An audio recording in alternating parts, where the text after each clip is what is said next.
Porque la educación es el camino hacia la paz. Nosotros vamos donde están las historias, buscando la verdad de maestros que hacen grande Colombia. Y todos sus protagonistas tienen su espacio en Encuentro. A todos nuestros televidentes, muy buenos días. Sean bienvenidos a una nueva emisión del programa institucional de FECODE. Hoy los saludamos desde los jardines del Museo Nacional de Colombia, ubicado en el centro de la capital del país. Y desde aquí los invitamos a que visiten la exposición temporal Vidas Robadas, que estará abierta hasta el 1 de agosto en el espacio Arte y Memoria Fragmentos. Soy Carolina Ávila y a continuación un avance de lo que veremos en nuestro encuentro de hoy. La proporcionalidad de la prima de vacaciones, el curso de los 8.000 y la bonificación pedagógica, temas de discusión esta semana en la negociación del pliego de peticiones del Magisterio. Como un logro fue calificado el acuerdo en materia salarial 2021 alcanzado esta semana entre las centrales obreras y el Gobierno Nacional para los servidores públicos. Luego del acuerdo logrado hace 8 días entre FECODE y el Ministerio de Educación Nacional frente a la Escuela de la Presencialidad, esta semana la discusión en la mesa de negociación giró en torno a la proporcionalidad de la prima de vacaciones, el curso de los 8.000 y la bonificación pedagógica. El pasado 13 de julio, la Federación Colombiana de Trabajadores de la Educación, luego de varias discusiones, logró suscribir un acuerdo parcial con el Gobierno Nacional sobre los criterios y condiciones para regular la proporcionalidad de la prima de vacaciones para los docentes públicos. Esto como un reconocimiento a su labor. Este acuerdo se suma al suscrito la semana anterior sobre la Escuela de la Presencialidad y aunque obtener ambos no fue sencillo, debido a la posición del gobierno, haberlo conseguido es un logro para el Magisterio. En este sentido, la normativa que se expida adicionará el decreto 1381 de 1997 de acuerdo con los siguientes criterios. Primero, cuando el educador ingrese con posterioridad al inicio del calendario académico o se retire del servicio activo sin cumplir el requisito de tiempo establecido en el decreto. Segundo, cuando haya estado en comisiones. Tercero, cuando haya tenido licencias no remuneradas. Y cuarto, cuando el educador se encuentre en otras situaciones administrativas legalmente establecidas que puedan afectar el reconocimiento de la prima de vacaciones prevista en el decreto 1381 de 1997. Dicha proporcionalidad se aplicará bajo las siguientes condiciones. Primero, recoger las propuestas formuladas por las partes en la presente mesa de negociación para la redacción final del texto que deberá expedir el Gobierno Nacional. Segundo, el texto del decreto debe ser claro en su redacción, de tal forma que se eviten interpretaciones al momento de su reconocimiento y pago. Tercero, mantener el espíritu que motiva su expedición, esto es, el mejoramiento de condiciones laborales de los educadores.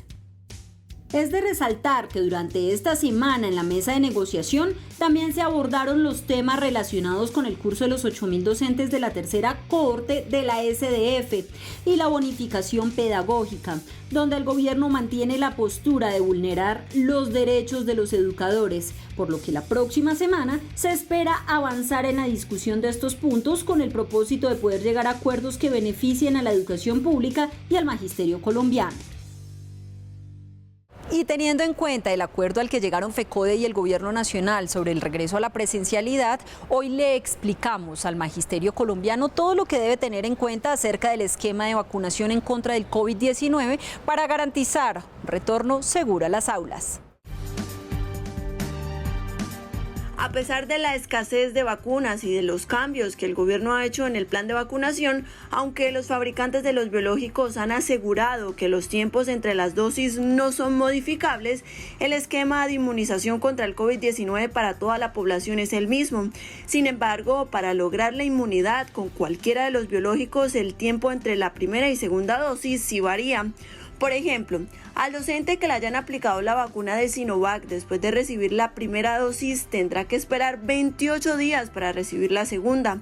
Pfizer 21 días después de la primera dosis, AstraZeneca hasta 58 días y Janssen una única dosis. Esto sin contar los días que se deben esperar luego de finalizada la aplicación de las vacunas para que el cuerpo adquiera resistencia al virus. El tiempo recomendado de espera es de 2 semanas, que es donde el tiempo que se necesita para que haya el pico de producción de anticuerpos. Es decir, es el momento, después de 2 semanas, es cuando el organismo está produciendo la mayor cantidad de anticuerpos, que es lo que nos va a ayudar a defendernos en caso de que tengamos contacto con el virus. Es importante tener en cuenta que a pesar de tener la vacuna, las personas aún se pueden contagiar, pero en caso de tener una dosis y posteriormente contagiarse de COVID-19, lo pertinente es aislarse durante 15 días, luego esperar a no tener ningún síntoma y finalmente hacerse una prueba que descarte la presencia del virus para así poder completar el esquema de vacunación. En ese momento ya puede de nuevo regresar a las aulas, pero siempre manteniendo las medidas de bioseguridad. O sea, lo importante es que se evite el contacto cercano, que el salón tenga las condiciones adecuadas para que los niños no estén aglomerados, que haya suministro de agua potable para que los niños se puedan lavar las manos y los docentes tengan un espacio para lavarse las manos, que los salones sean ventilados, mantener todas las condiciones.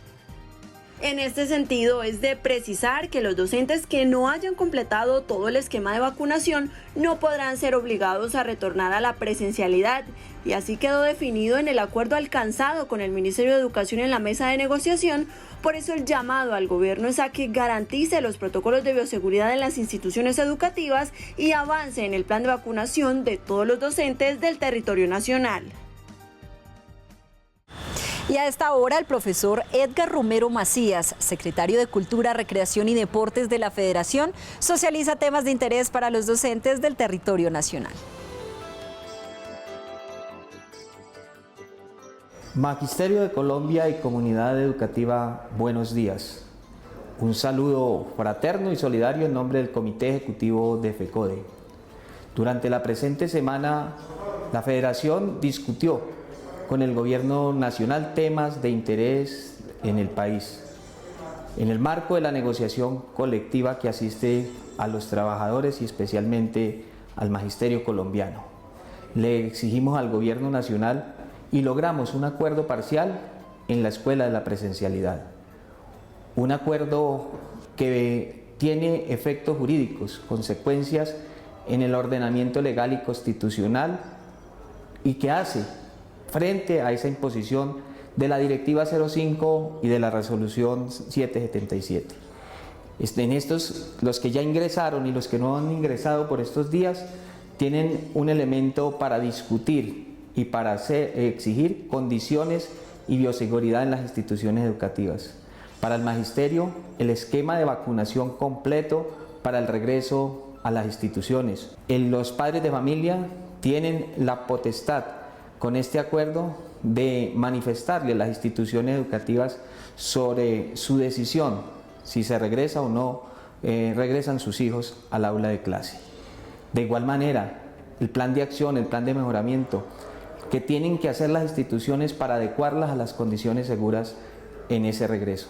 Y de igual manera, las comisiones de seguimiento con la participación de padres de familia, de directivos docentes, de los sindicatos filiales, que le exigirán a los mandatarios locales el cumplimiento de estos aspectos.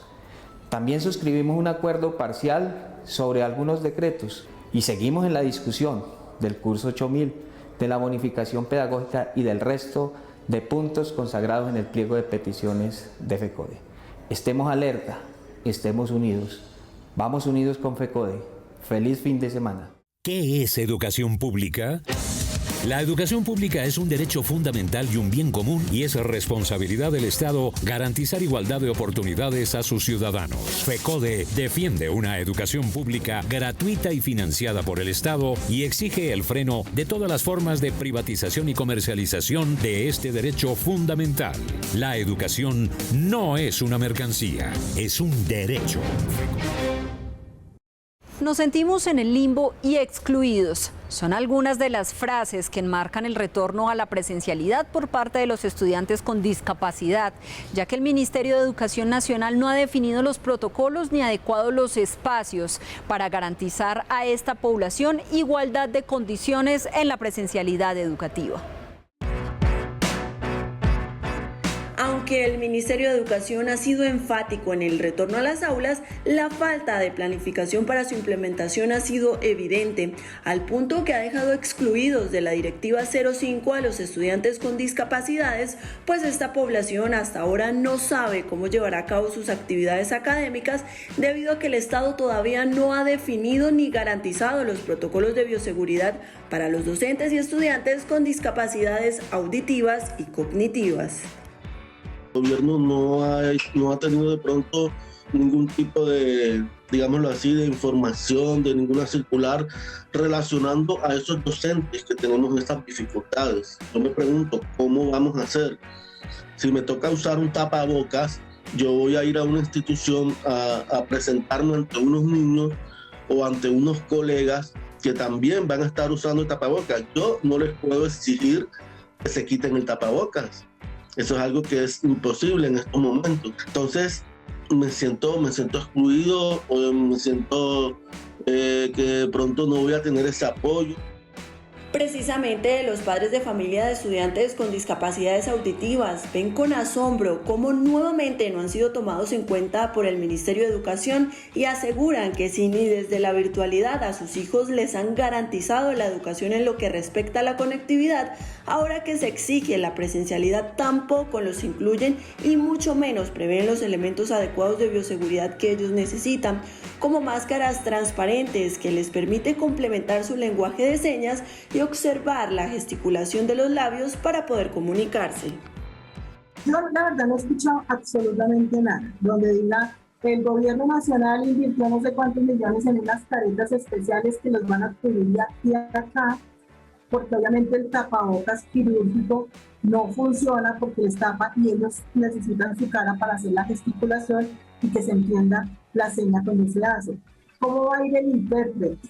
Porque el intérprete, el modelo lingüístico, el mediador, ¿cómo va a ir? ¿Cómo va a ser su dotación? ¿Va a llevar un uniforme específico? ¿Va a llevar una careta específica también que le cubra toda su cara? ¿Va a llevar guantes a la hora de hacer el servicio de interpretación? ¿De qué color van a ser los guantes? ¿Qué cantidad de cajas van a llegar a cada colegio? Frente a esto, docentes y padres de familia hacen un llamado al gobierno para que esta población con discapacidades y necesidades especiales sea incluida en la política educativa en todos los aspectos, ya que muchos no están matriculados en un colegio cercano, lo que dificulta su traslado y pone en riesgo a los menores. Las plataformas virtuales que ha incorporado el MEN para el aprendizaje no tienen en cuenta sus discapacidades y ahora con la presencialidad olvidan que esta comunidad necesita elementos y adecuaciones especiales. Por ello, el retorno a las aulas debería complementar condiciones idóneas para su comunicación y aprendizaje, pues estos estudiantes son aún más vulnerables a los contagios de cualquier enfermedad. Y la pandemia no fue un impedimento para que un grupo de docentes de la Institución Educativa Distrital República Dominicana en la localidad de Suba lideraran un proyecto de inclusión para niños con discapacidad auditiva, trastornos cognitivos y otras enfermedades, con el fin de garantizarles su derecho a la educación.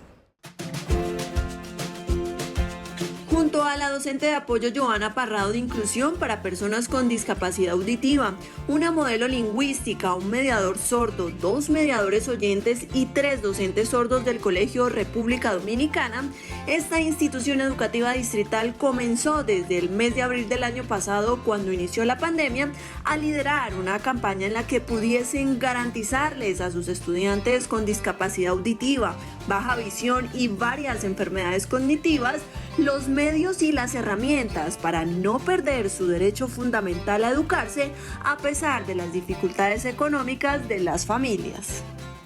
Hubo un fuerte impacto cuando surgió lo de la pandemia y nos tocó irnos a la casa y quedarnos en cuarentena.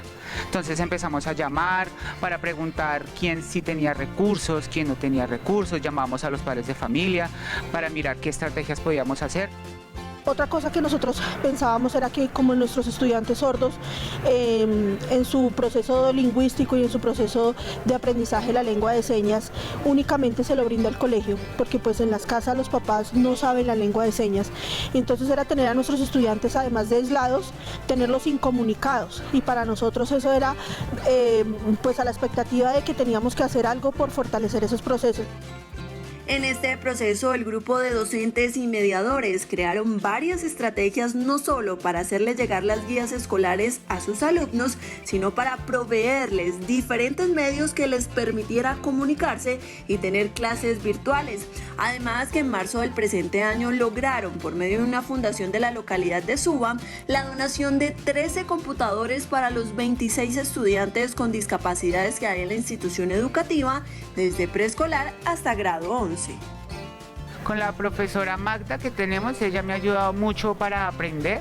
Sabemos que todo esto ha sido muy difícil. ¿Cómo hemos aprendido? Pues por llamadas virtuales, y ella a través de los encuentros virtuales nos da ese apoyo que necesitamos. La comunidad sorda habitualmente está excluida, entonces son personas que no tienen un apoyo en la sociedad.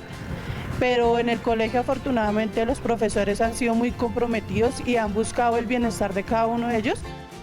Es importante resaltar que aunque la institución educativa distrital República Dominicana es uno de los 10 colegios que hay en Bogotá que implementan estrategias inclusivas para la atención de estudiantes con discapacidad, la pasión y el arduo trabajo de los docentes con esta población ha jugado un papel fundamental en el éxito de esta iniciativa, ayudando así a garantizar una educación sin barreras y transformadora para los niños, niñas y jóvenes con algún tipo de discapacidad.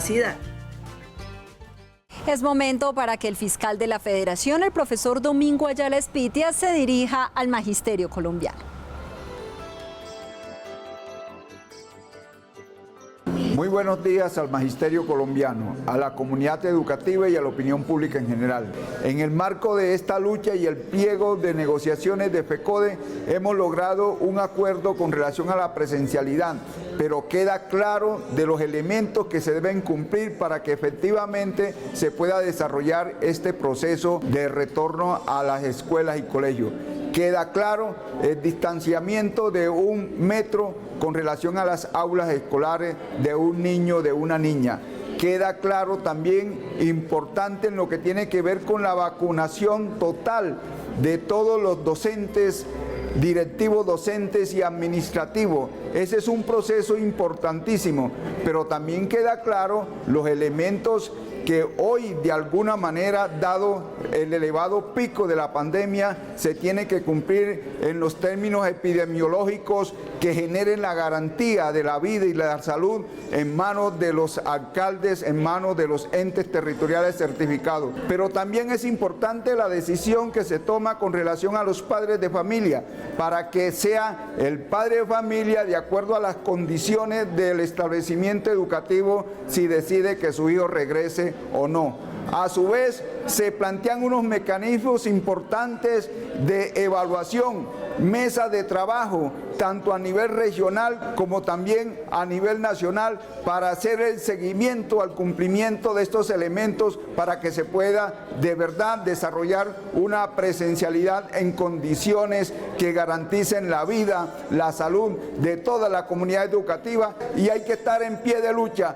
Participaremos del paro que se ha venido planteando el 20 de julio, pero a su vez los procesos de negociación del resto de pliegos que ha presentado FECODE. Muchísimas gracias y que tengan todas y todos un feliz fin de semana. Por la vida, la paz, la democracia, la educación pública, la dignificación de la profesión docente, la Escuela Territorio de Paz y el cumplimiento de los acuerdos firmados con FECODE. Por la defensa de nuestros derechos y de los colombianos, los maestros seguiremos movilizándonos. Unidos vamos con FECODE.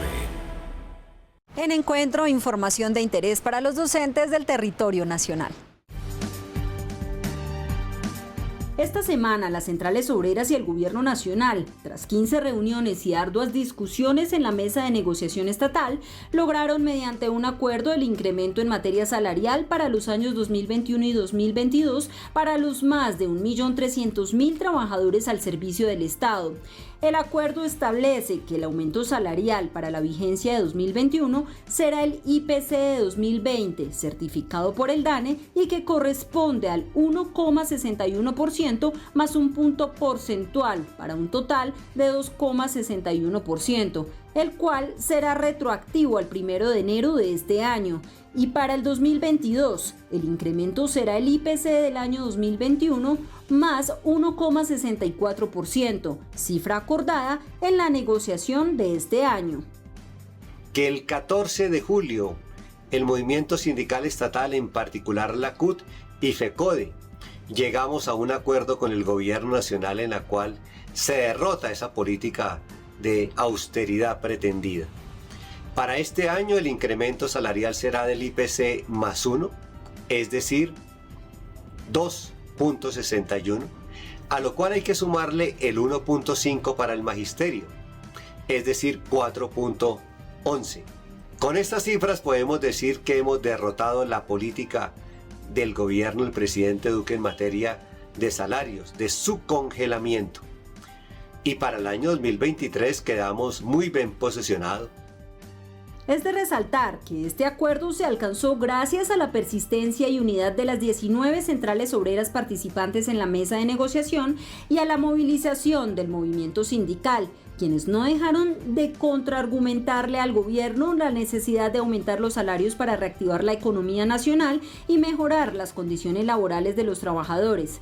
Ahora la discusión continuará alrededor de los otros puntos contenidos en el pliego de solicitudes y que tienen relación con el cumplimiento de los acuerdos anteriores, la política laboral, las garantías sindicales, la seguridad social, el concurso de méritos, la carrera administrativa, entre otros.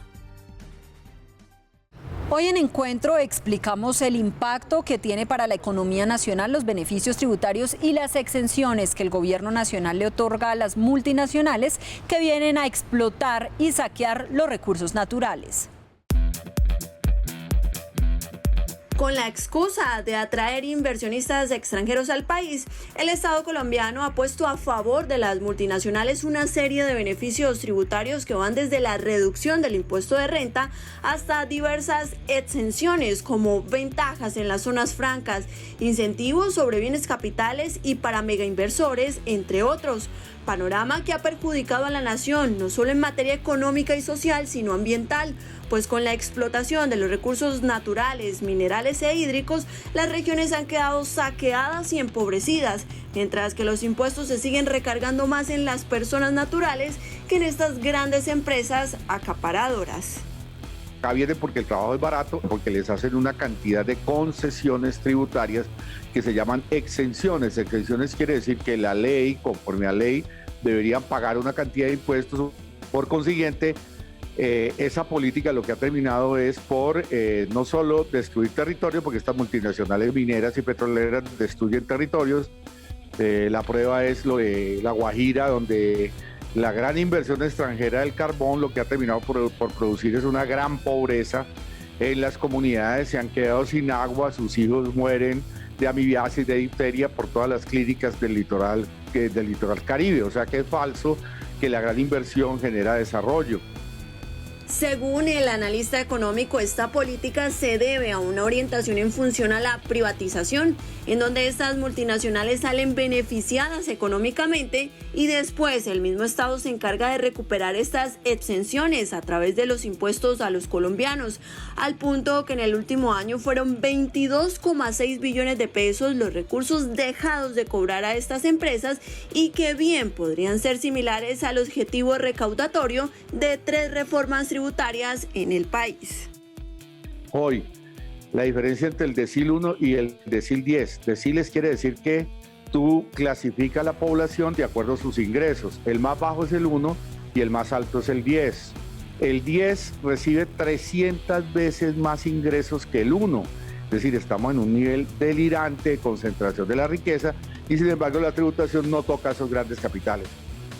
Es importante mencionar que entre las implicaciones que tienen estos beneficios tributarios se encuentran que no hay una relación costo-beneficio que los avale, representan un subsidio injustificado y reduce los ingresos de la nación, los cuales podrían utilizarse en programas sociales, de educación, salud o empleo.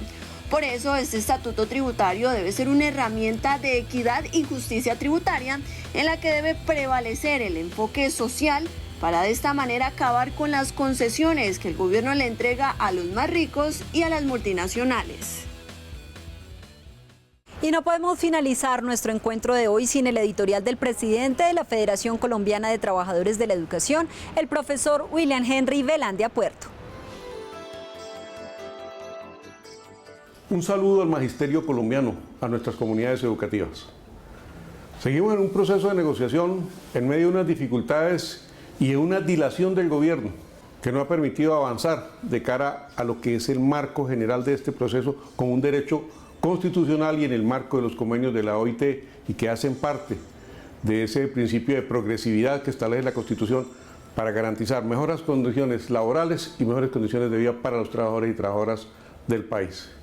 En ese sentido, después de varias sesiones se materializó el acuerdo sobre la escuela de la presencialidad, dejando claro que vamos a cumplir con los calendarios, pero que en aquellas partes se complementará con trabajo en casa, porque hay condiciones específicas en donde la escuela no puede hoy atender la presencialidad. Ejemplo, cuando el aforo no permita ese distanciamiento físico de 1 metro que establece el mismo protocolo del Ministerio de Salud y de la comunidad internacional. El tema de los índices de la pandemia, ocupación de la cama UCI, índice de positividad,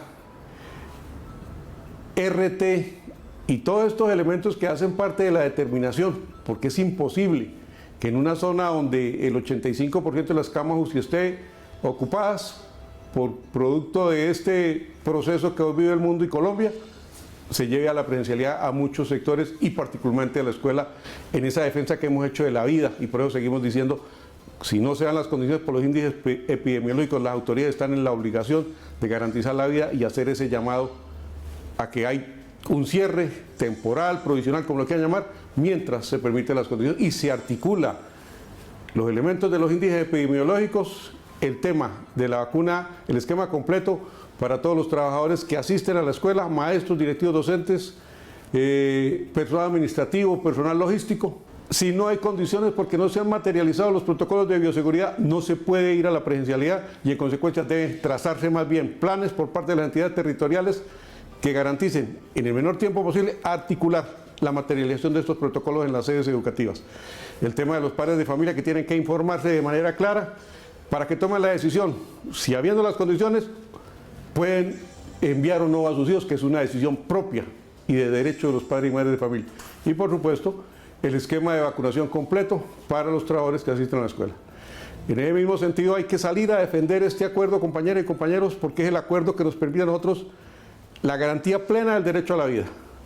Seguimos en la discusión de otros temas, como el tema de los decretos, avanzamos en el tema de la proporcionalidad de la prima, pero seguimos en esa discusión para que se materialice el respeto por el curso de los 8.000, es una exigencia que hace la Federación en nombre del Magisterio Colombiano, y por supuesto, la unificación pedagógica con todos los demás elementos que hacen parte del pliego y que aspiramos a que haya la voluntad política y el respeto por el derecho a negociación para que se consolide en la mesa, como lo hemos hecho históricamente, ese respeto al magisterio colombiano, a nuestras comunidades educativas y a los conciudadanos, porque es un marco constitucional que define este proceso.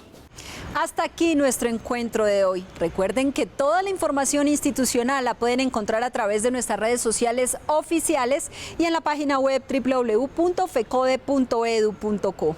No olviden visitar nuestro canal en YouTube, compartir y suscribirse. Y como siempre, la invitación para esta semana es a continuar con todas las medidas preventivas para evitar el contagio por coronavirus. Gracias por su sintonía y nos reencontramos el próximo sábado a partir de las 7 de la mañana por Teleantioquia. Feliz día y feliz semana.